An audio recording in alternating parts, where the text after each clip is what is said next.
start by introducing Mary Snapp from Microsoft, who actually lives in my neighborhood, I just found out, which is awesome, so we have to get coffee, up in Seattle. And it's amazing with Microsoft is that Microsoft has brought in a leader who understands the role of purpose, and guess what happened? Their stock has doubled in price.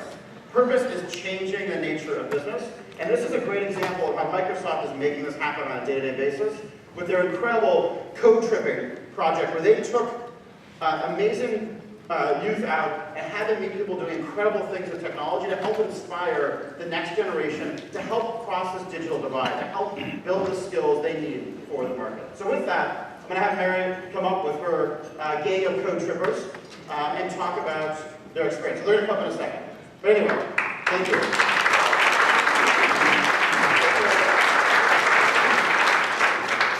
Good morning, everybody. I really loved the introduction from folks here today, because I do think it's important to think about impact, and it's important to think about action.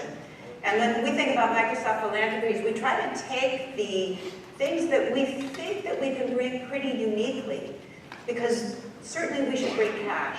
Certainly we should bring our technology, but we also need to bring the skills of our volunteers, and it's important for us to bring advocacy to the issues. Now more than ever, it's important for us to bring advocacy. So as we take these assets together, we have really focused on a couple of very significant initiatives, and the one I want to talk to you today is about our Youth Spark initiative. That's an effort in partnership with about 200 nonprofits in 55 countries around the world to bring digital skills, digital literacy, and in some cases even computer science education to young girls and to underserved communities, however it's defined in that country. But I think it's really fitting today to talk about our Youth Spark program in the United States. After the events of the last week, it's very clear that a number of people, many people, feel left out. And it's also clear that change in technology is inevitable.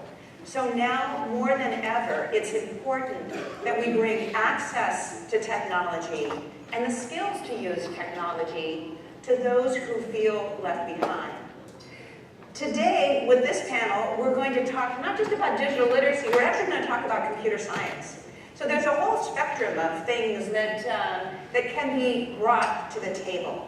But we're going to go to the far end of the spectrum, talk not just about literacy, but computer science. And an example of 3 young people who've had some great exposure over the last year to a potential career in computer science. I like this notion of code tripping, which is a project in Roadtrip Nation, for a couple of reasons. First of all, it takes young people and it really talks about and teaches the notion of innovation and social entrepreneurship. And you'll see that each of these young people has great ideas and innovative ideas. The second thing it does is something that we maybe can tend to overlook, which is the ability to bring what the soft skills are to the table as well. The experience of these young people bonding together over the course of a month and meeting leaders and mentors and sponsors is just incredible to watch in the documentary. And the third thing is, they're really great young people. And you will have a chance to meet them. But before we do that, let's take a look at the trailer so you can get an idea about what Roadtrip Nation and what Code Trippin' really was about. So please.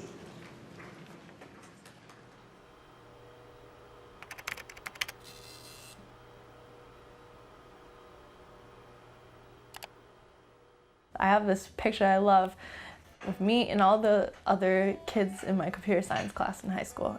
It's literally like all boys, and then me in my bright pink flowery shirt in the middle. Do I wish there were more people that looked like me that could actually relate? Of course, obviously. Computer science to me means understanding magic, how magic works. Everybody sees their phone works, but nobody knows what it's doing inside the programming that's happening. I've always been interested, but in my family, I don't have anybody that works in the technology industry. I'm still figuring out where to go with tech. This is something that I can do, and this is something that I really want to do. but I don't even know what the next step would be.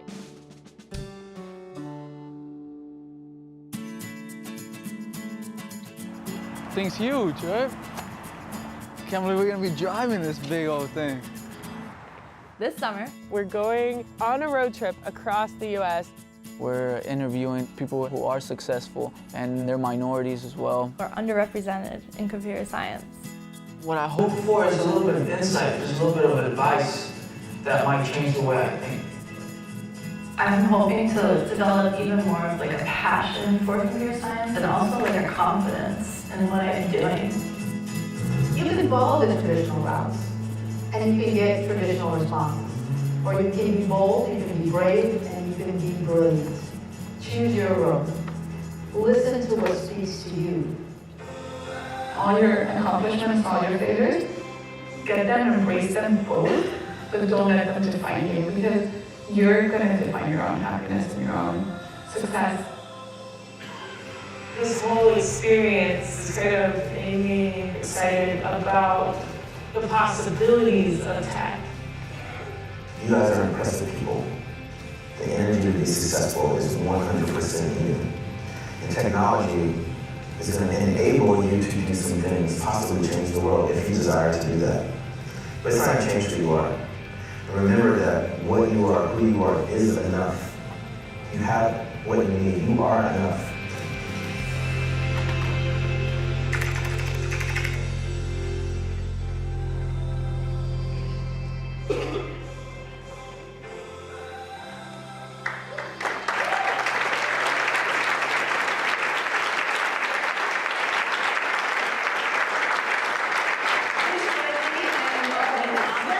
Natalie, Zoed to the stage.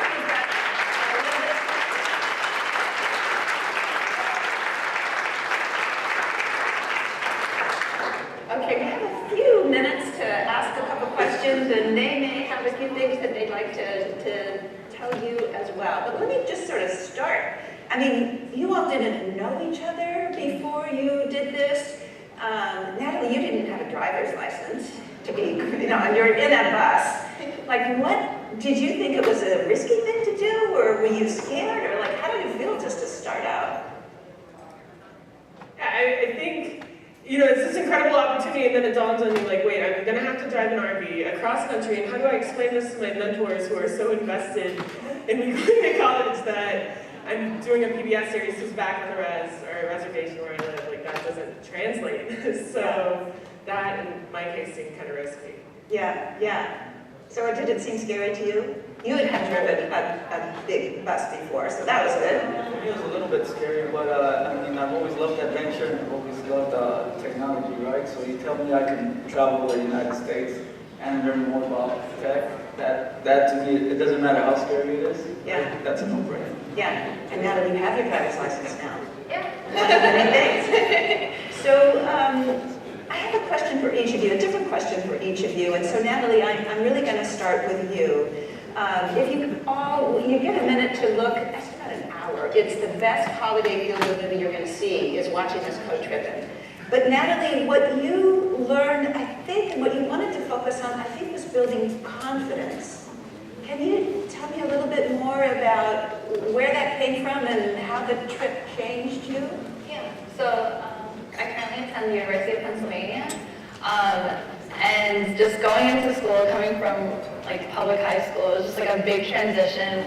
I didn't do too hot freshman year, and my confidence was like the worst. And I was just like, oh, look at all these people doing all these amazing things. Like, I wish I could be them, but I think after this road trip, I realized, like, yeah, I can do whatever I want, as long as I continue to pursue what I like, and as long as I pursue, like, my interests, like, I'll find what I'm good at. And I actually did when I came back to Penn from my road trip. I, like, took all these classes. Some classes were even, like, hard, but, like, they were so cool, so interesting to me that I actually, like, did better than them than I would have, like, before.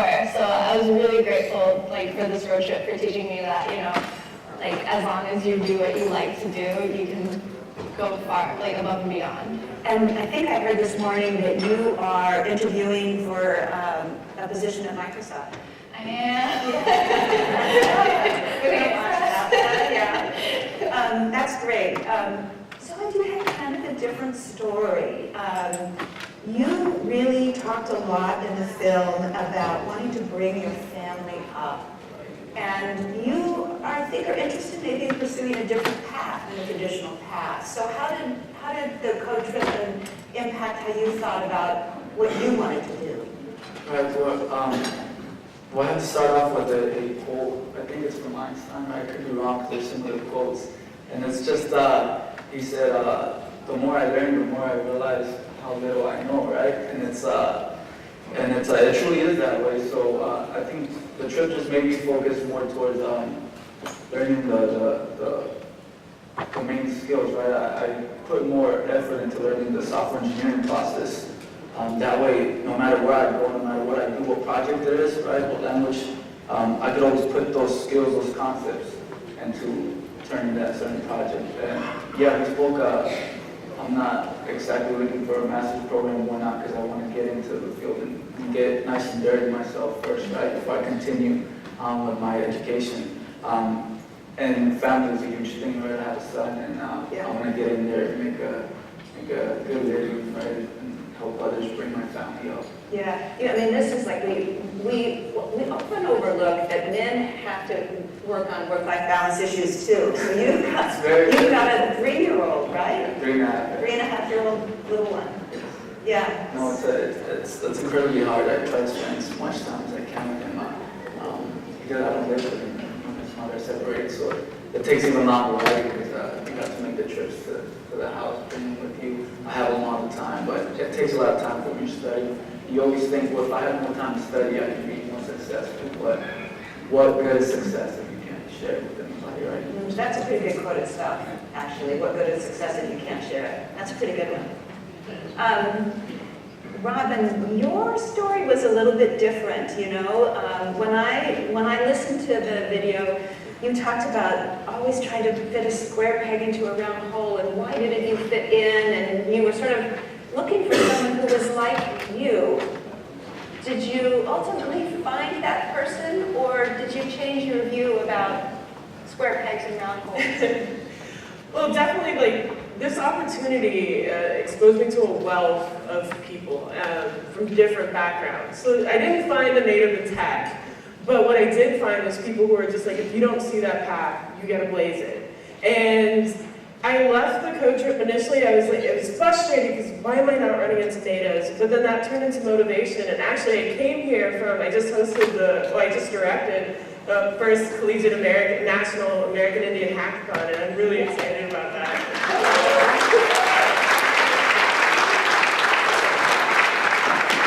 It really came from just the show, like people taking the time and saying, like, if you're not finding that, do it. And it's like, if you don't see the change, be it. And that really kind of stuck in, because here I am getting upset or getting frustrated that there's not natives in tech, but why am I not a native in tech if I'm doing tech and I'm native? And so maybe that's really drove home that connection there. Yeah, no, that sounds really great. You all have already talked about a quote or something that really stuck with you. And one of the things that really I found interesting, not unlike many places in tech, but you all wrote on the walls of the bus.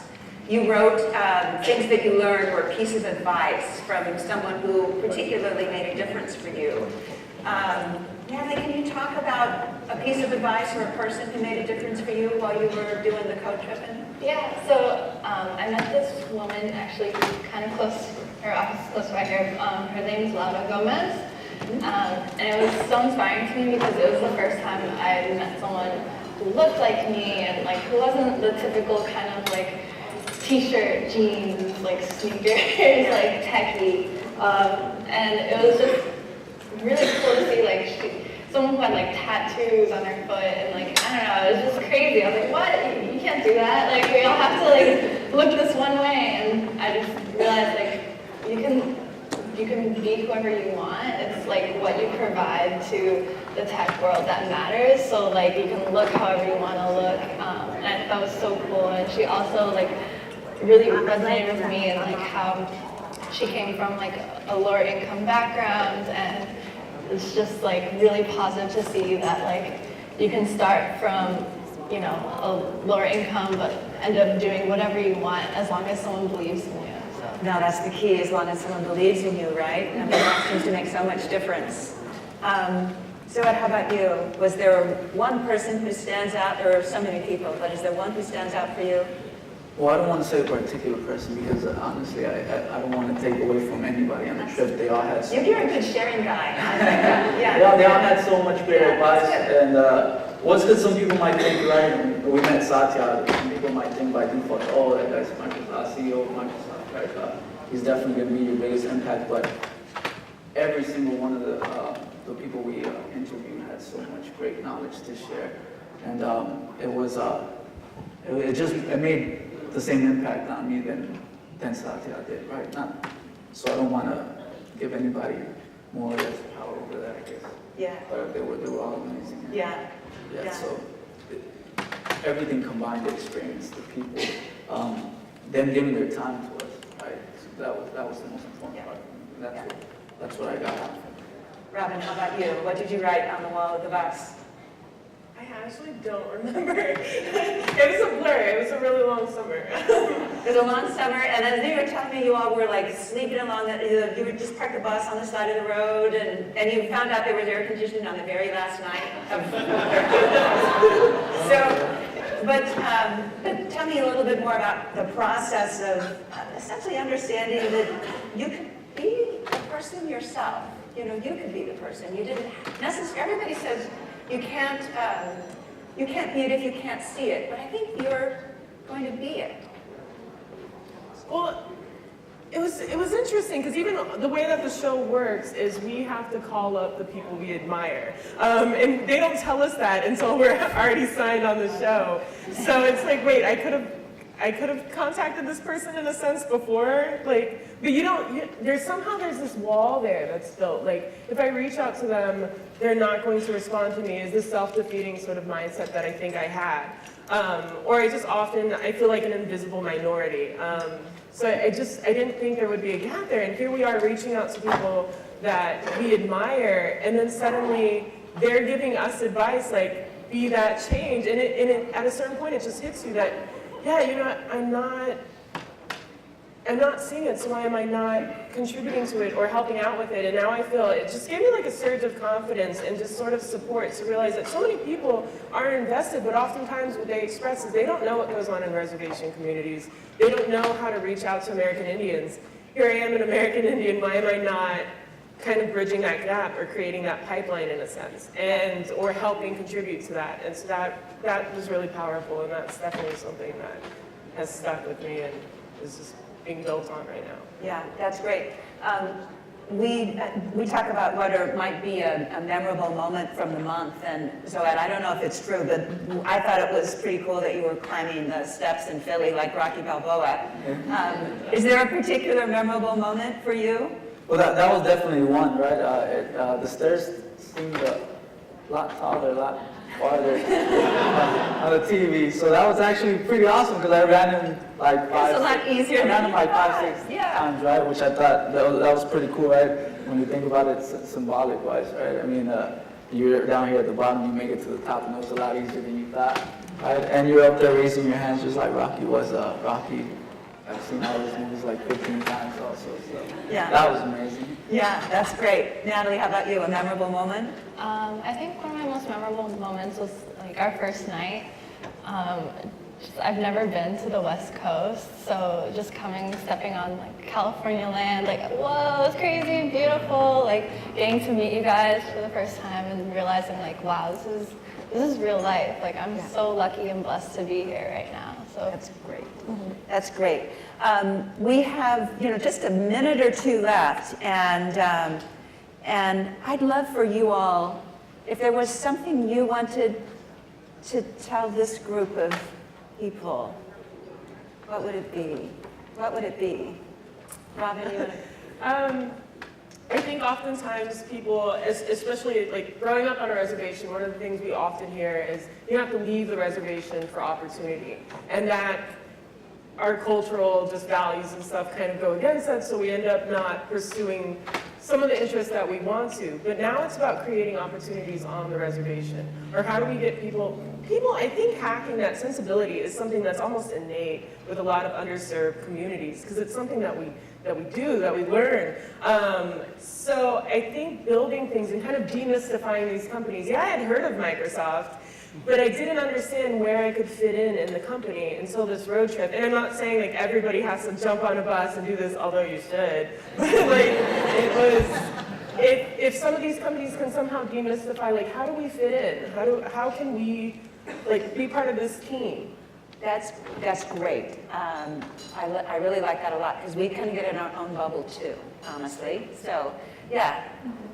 How about you, Natalie? Yeah, so for me, it was just like, I guess the advice I'd say is like, there's so much you can do with like so little. All you have to do is say like, I believe in you to someone, and it'll take them so far. And just being a mentor means so much. I don't know, if I hadn't met like all of these people, like I probably still have been like, dang, like I can't do all these things. I never would have applied to Microsoft. And yeah, just hearing like I believe in you means so much. So, How do you top that, Zoed? Well, I can't top it, but Yeah. so, but my thing to say would be open-minded, right? Just like be open-minded. Not every techie looks the same. And secondly, it would be to invest in your employees, right? Don't if you're gonna hire somebody. At least I believe you should hire somebody because of their core skills, right? Not just because they know a certain program, a certain language, right? I mean, it might take you a couple of weeks to teach them that, but look at their history, look at their work. I think you might spend a couple bucks, bring them up to speed language-wise, software-wise, whatever it is, but you could probably get a higher return in the long run from that employee. Yeah, good advice from all three of you. Thank you. We are at time, so I want to say thank you to Robin, to Natalie, and to Zoed. I'd like to say thanks to Roadtrip Nation for making this happen. Please take a look at either the USpark Hub or the Roadtrip Nation site if you want to see this film and others. And let me just sort of end by saying, and you all can help me reinforce it, we believe in you. Thanks, everybody.